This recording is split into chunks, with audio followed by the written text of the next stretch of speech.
की खबर Donald Trump के साथ जुड़ी हुई है और इतलात और खबर यह है कि ट्रंप और नेतन्याहू के बीच मुलाकात हुई है और ये राज नियाज की बातें तब हुई है जब ट्रंप ने 2 हफ्ते का वक्त लिया है कि क्या वो इजराइल के साथ मैदान में कूद पड़ेंगे या नहीं। बिल्कुल बड़ी खबर और 2 तरह के स्टेटमेंट्स आए हैं और उसके बाद हम इस पर जरा तज्जिया भी करेंगे और उसके बाद यूनाइटेड नेशंस में मजीद क्या हुआ उस पर चलेंगे। इजरायली वज़ीर आज़म बेंजामिन नेतन्याहू अचानक वॉशिंगटन पहुंच गए हैं और उनके साथ IDF के चीफ थे, उनके साथ इंटेलिजेंस इदारों की या जो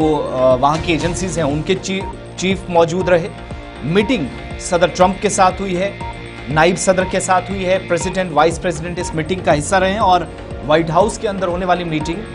अमेरिकी मीडिया के मुताबिक इसमें तस्दीक ये की गई है कि मौजूदा सूरत हाल में ये जो मिडिल ईस्ट के अंदर इस वक्त सिचुएशन है उस पर क्या बात की जा सकती थी या रास्ता क्या निकाला जा सकता था, एक तो उस पर बात हुई है। इस मीटिंग में अभी तक की जो जानकारी है कि डिफेंस मिनिस्टर पेटे हेगसेथ भी मौजूद रहे, वाइस प्रेसिडेंट JD वैंस रहे, सेक्रेटरी ऑफ डिफेंस पेटी हेगेथ जो अमेरिका की तरफ से रहे, बेंजामिन नेतन्याहू के अलावा IDF चीफ एयाल ज़मीर, डिफेंस मिनिस्टर इजराइल काट्स मौजूद रहे, मिनिस्टर ऑफ स्ट्रेटेजिक अफेयर्स रोन डर्नर मौजूद रहे और बाकी इजराइल के ऑफिशियल्स भी इस मीटिंग का हिस्सा बने। लेकिन दूसरी बात ये जो निकलकर सामने आई है उसमें ये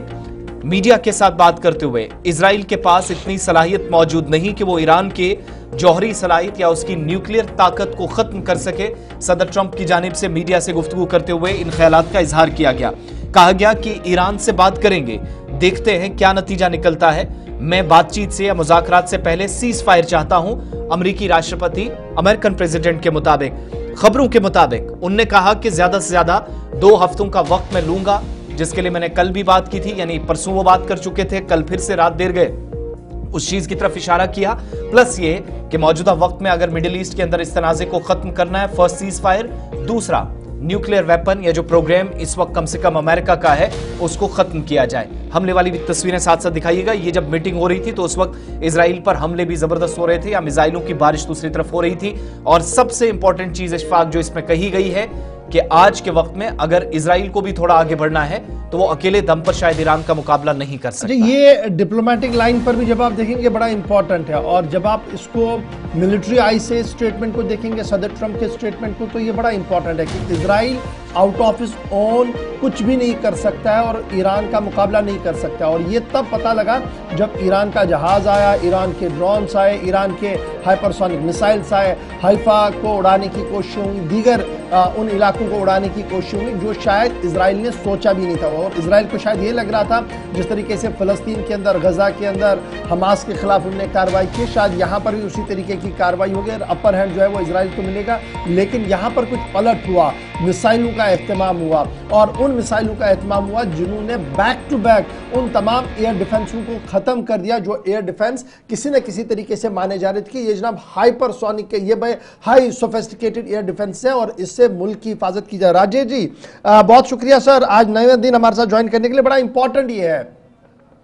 सदर ट्रंप साहब का बयान कि Israel out of his own नहीं जा सकता है जी, कुछ नहीं कर सकता है, 2 हफ्तों का मैं वक्त लूंगा। एक तरफ से ये है, दूसरी तरफ से हमने देखा कि फ्रांस, UK और E3 के जो मुल्क है, जर्मनी और दीगर लोग, उनके साथ ईरान बातचीत बैक ट्रैक चैनल नहीं बल्कि फुल ट्रैक चैनल पर बातचीत चल रही है और सदर ट्रंप साहब कह रहे हैं कि मैं थोड़ा और चाह रहा हूं कि सीज फायर हो। क्या कुछ बनता हुआ नजर आ रहा है, नंबर 1। और नंबर 2, ये सदर ट्रंप साहब का जो स्टेटमेंट आया है इजराइल के सदर बेंजामिन नेतन्याहू के सामने कि आप आउट ऑफ योर ओन कुछ नहीं करेंगे जी, आप कर ही नहीं सकते हैं ईरान का कुछ, ये हौसला अफजाई है या हौसला शिकनी है ईरान के लिए?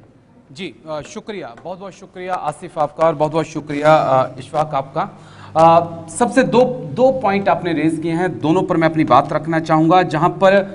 डोनाल्ड ट्रंप की तरफ से, क्योंकि जो जिनेवा में बैठक हो रही है, ईरान के विदेश मंत्री अरागची और उसमें फ्रांस, ब्रिटेन के, जर्मनी के विदेश मंत्रियों से मुलाकात हुई और एक उम्मीद थी कि यहाँ से एक रास्ता निकल सकता है। उसके बाद भी डोनाल्ड ट्रंप का इस बैठक पर भी एक स्टेटमेंट आया, इस मुलाकात पे स्टेटमेंट आया कि यूरोप कभी भी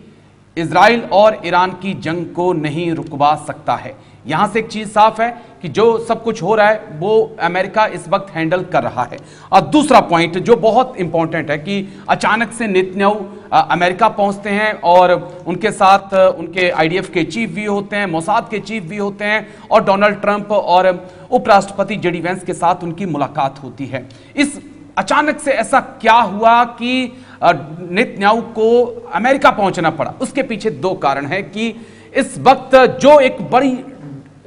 ढाल माना जाता था इजराइल का कि उनका पास एक ऐसा एयर डिफेंस सिस्टम है जिसे कोई भेद नहीं सकता। ईरान की मिसाइलों ने उसे भेद कर दिखाया। ईरान की मिसाइलों ने जहां चाहा वहां पर इजराइल में घुसकर स्ट्राइक की है, और उसके बाद जो है इजराइल के अंदर ही नेतन्याहू के खिलाफ लोग उठ रहे हैं और मांग करें कि आपने जंग आखिरकार छेड़ी ही क्यों जब आप इजराइल को सुरक्षित नहीं रख सकते हैं। अब एक और बड़ी अहम खबर इशफाक जो सामने निकल कर आई है, वो खबर यह कहती है कि जिस प्रकार से ईरान बैलिस्टिक मिसाइलों का, हाइपरसोनिक मिसाइलों का इस्तेमाल कर रहा है,